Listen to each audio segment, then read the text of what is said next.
राजस्थान में बाजरा क्यों होता है जबकि बंगाल में धान? इसकी जानकारी छुपा है भारत की मिट्टी में।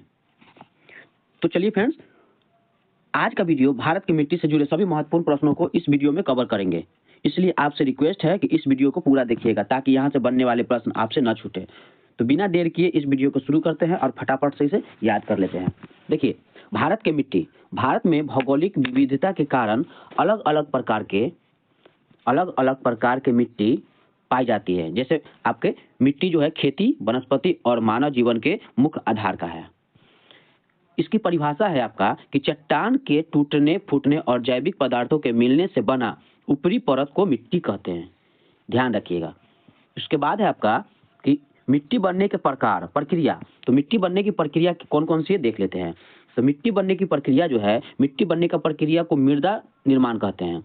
और मिट्टी बनने के 5 कारण हैं। मिट्टी बनने का 5 कारण है। कौन कौन से कारण है उसे भी देख लेते हैं। तो देखिए, मिट्टी जो है ये आपके मूल चट्टान से बना है, जलवायु से, समय से, स्थलाकृति से और जैविक तत्व से बनता है। अब है आपके भारत में मिट्टी की प्रमुख प्रकार। तो मिट्टी के प्रमुख प्रकार कौन कौन से उसे भी देख लेते हैं। तो देखिए, भारत में मुख्यतः 8 प्रकार की मिट्टी पाई जाती है।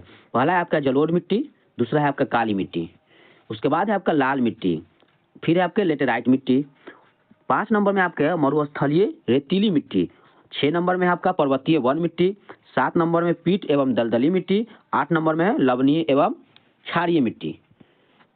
चलिए अब देख लेते हैं कि जलोढ़ मिट्टी को कैसे बनता है। तो जलोढ़ मिट्टी जो है ये आपके, इसकी परिभाषा देख लीजिए। नदियों द्वारा लाई गई मिट्टी को जलोढ़ मिट्टी कहते हैं।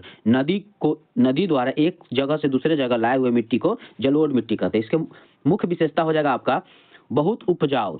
ये जो है ये मिट्टी बहुत उपजाऊ होता है। इसमें नई व पुरानी दोनों प्रकार की मिट्टियां पाई जाती है। और नाइट्रोजन अधिक और फास्फोरस कम। इस मिट्टी में नाइट्रोजन अधिक होता है जबकि फास्फोरस कम होता है। और कृषि के लिए ये सर्वोत्तम मिट्टी है ये। अब देख लेते हैं जलोढ़ मिट्टी के प्रकार देख लेते हैं। तो जलोढ़ मिट्टी के प्रकार 2 प्रकार के होते हैं। पहला प्रकार है आपका ये खादर मिट्टी। खादर मिट्टी जो है ये जलोढ़ मिट्टी के एक प्रकार है। दूसरा प्रकार है आपके बांगर मिट्टी। ये बांगर मिट्टी और खादर मिट्टी 2 प्रकार है जलोढ़ मिट्टी के। चलिए खादर मिट्टी के बारे में देख लेते हैं। तो खादर मिट्टी क्या है। तो खादर मिट्टी हो जाएगा आपका नई जलोढ़ मिट्टी जो खादर मिट्टी होता है, और पुरानी जलोढ़ मिट्टी जो बांगर मिट्टी होता है। इसमें देख लेते हैं दोनों में अंतर क्या है। हर वर्ष बाढ़ से बनती है ये खादर मिट्टी, और बाढ़ क्षेत्र से दूर बनती है ये बनती है बांगर मिट्टी। अत्यधिक उपजाऊ होता है खादर मिट्टी, जबकि खादर से कम उपजाऊ होता है बांगर मिट्टी। खादर से कम उपजाऊ होता है। नदियों के किनारे पाई जाती है। ये जो खादर मिट्टी है ये नदियों के किनारे पाई जाती है, लेकिन बांगर मिट्टी इसमें कंकर पाए जाते हैं। चलिए अब देखते हैं प्रमुख क्षेत्र इस जो है बांगर मिट्टी और खादर मिट्टी का क्षेत्र कहाँ कहाँ है। तो इसका क्षेत्र हो जाएगा आपका, प्रमुख क्षेत्र हो जाएगा पंजाब हरियाणा, उत्तर प्रदेश, बिहार, पश्चिम बंगाल, असम। और इसका जो है मुख्य फसलें इसमें कौन कौन से होता है। तो मुख्य फसलें हो जाएगा आपका गेहूं, चावल, गन्ना, मक्का, जूट। ये सब यहाँ के प्रमुख फसल है खादर मिट्टी और बांगर मिट्टी में। और इसका खास तत्व क्या है कि भारत की लगभग 43% भूमि जो है जलोढ़ मिट्टी से ढकी हुई है। अब देख लेते हैं काली मिट्टी। 2 नंबर में है काली मिट्टी। तो काली मिट्टी का प्रमुख कारण देख लेते हैं। तो देखिए इसकी परिभाषा है आपका कि ज्वालामुखीय लावा से बनी मिट्टी को काली मिट्टी कहते हैं। ठीक है, इसकी मुख्य विशेषता क्या है। तो ये नमी धारण क्षमता अधिक है इसमें सूखने पर दरारें पड़ती है, और चूना व मैग्नीशियम अधिक होता है इसमें। और कपास के लिए ये सर्वोत्तम मिट्टी है काली मिट्टी। ध्यान रखिएगा। अगला देखिए इसके प्रमुख क्षेत्र कहाँ है। तो ये जो है काली मिट्टी का प्रमुख क्षेत्र आपका ये महाराष्ट्र, मध्य प्रदेश, गुजरात, तेलंगाना और कर्नाटक है। और इसकी प्रमुख फसलें को देख लेते हैं। तो प्रमुख फसलें में हो जाएगा आपका कपास, सोयाबीन, ज्वार और गेहूं। ये इनके प्रमुख फसल है। चलिए इसकी खास तथ्य को देख लेते हैं। तो ये जो है इससे कपास की मिट्टी भी कहा जाता है। इसमें कपास जो है बहुत अच्छी होती है, इसलिए इसे कपास की मिट्टी भी कहा जाता है। अब देख लेते हैं लाल मिट्टी। तीसरा नंबर में है आपका लाल मिट्टी को देख लेते हैं। चलिए लाल मिट्टी की परिभाषा है कि लौह तत्व की अधिकता से बनी लाल मिट्टी को लाल मिट्टी कहते हैं। लौह तत्व की अधिकता से बनी लाल रंग की मिट्टी को लाल मिट्टी कहा जाता है। चलिए इसके प्रमुख विशेषता को देख लेते हैं। इसमें आयरन अधिक होता है। उसके बाद है आपका नाइट्रोजन व फास्फोरस इसमें कम होता है और जल धारण क्षमता जो है ये इसमें कम होता है। इसका क्षेत्र हो जाएगा आपका, प्रमुख क्षेत्र हो जाएगा तमिलनाडु। लाल मिट्टी कहाँ कहाँ मिलता है देख लीजिए, तमिलनाडु हो जाएगा, कर्नाटक हो जाएगा, आंध्र प्रदेश हो जाएगा, उड़ीसा हो जाएगा और छत्तीसगढ़ हो जाएगा। चलिए अब देख लेते हैं आगे इसकी प्रमुख फसलें भी देख लेते हैं। तो प्रमुख फसलें लाल मिट्टी में कौन कौन से होता है, तो मूंगफली, बाजरा, ज्वार और दालें, ये इनके प्रमुख फसल है। और खास तत्व हो जाएगा यह कि हवा के संपर्क में आने पर लाल मिट्टी, हवा के संपर्क में आने पर लाल मिट्टी है ये, और इसकी सिंचाई में उपज बढ़ाई जा सकती है। लाल मिट्टी को सिंचाई में उपज बढ़ाई जा सकती है। अब है आपके लेटेराइट मिट्टी। लेटेराइट मिट्टी 4 नंबर में लेटेराइट मिट्टी। अब इसे देख लेते हैं लेटेराइट मिट्टी कैसी है। चलिए इसकी परिभाषा देख लेते हैं। तो इसकी परिभाषा है आपका कि अधिक वर्षा से पोषण तत्वों के क्षरण से बनी मिट्टी को लेटेराइट मिट्टी कहते हैं। ठीक है, इसकी मुख्य विशेषता क्या है, तो ये है आपके अम्लीय प्रकृति है, ये उपजाऊ कम होता है इसमें, और इसमें लोहे एवं एल्युमिनियम की अधिकता ज़्यादा होती है लेटेराइट मिट्टी में।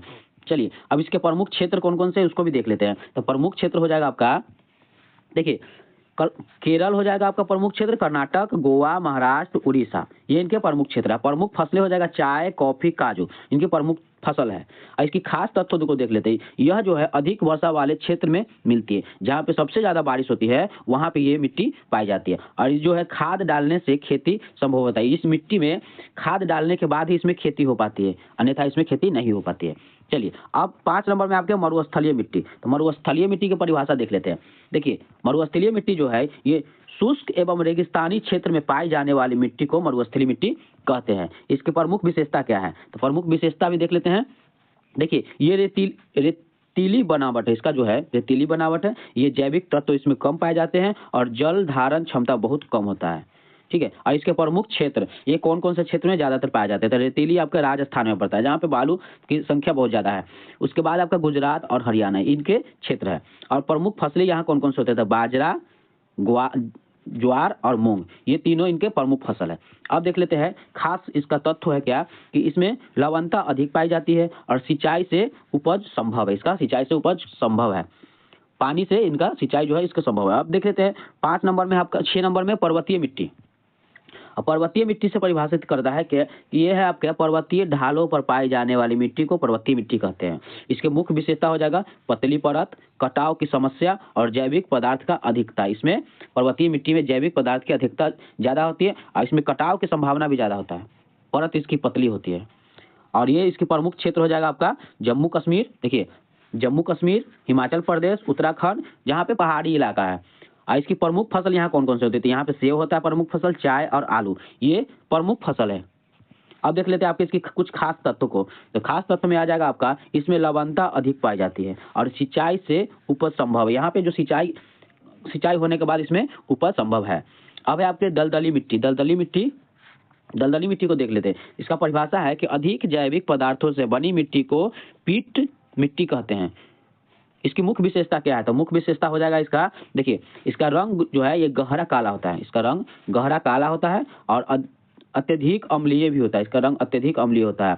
जल भराव क्षेत्र में पाई जाती है, ये जो है ये आपके जल भराव क्षेत्र में पाई जाती है। इसके प्रमुख क्षेत्र हो जाएगा आपका केरल, पश्चिम बंगाल और बिहार। चलिए अब है आपके प्रमुख फसलें यहाँ होता है धान और जूट, ये प्रमुख फसलें हैं।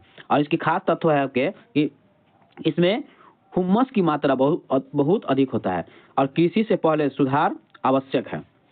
अब देख लेते हैं लवणीय एवं क्षारीय मिट्टी देख लेते हैं। तो देखिए इसकी परिभाषा है कि लवणीय अधिक लवण व क्षार वाली मिट्टी को लवणीय मिट्टी कहा जाता है। इसकी मुख्य विशेषता हो जाएगा आपका कि सफेद परत दिखाई देती है, फसल उत्पादन कम होता है और क्षारीय प्रकृति अधिक होती है। चलिए अब देख लेते हैं इसके प्रमुख क्षेत्र। तो प्रमुख क्षेत्र कौन कौन से उसके बारे में देख लेते हैं। तो देखिए इसके प्रमुख क्षेत्र हो जाएगा महाराष्ट्र, मध्य प्रदेश, गुजरात और तेलंगाना। और इसके प्रमुख फसलें हैं इसमें कपास और सोयाबीन यहाँ पे ज़्यादा होता है। इसकी खास तत्व है कि इसमें चूना व लोहा की मात्रा अधिक होती है। इसे ब्लैक कॉटन सॉइल भी कहा जाता है। तो चलिए फ्रेंड्स मिलते हैं अगले वीडियो में। अगर आपको ये वीडियो अच्छा लगा हो तो एक लाइक जरूर करिएगा।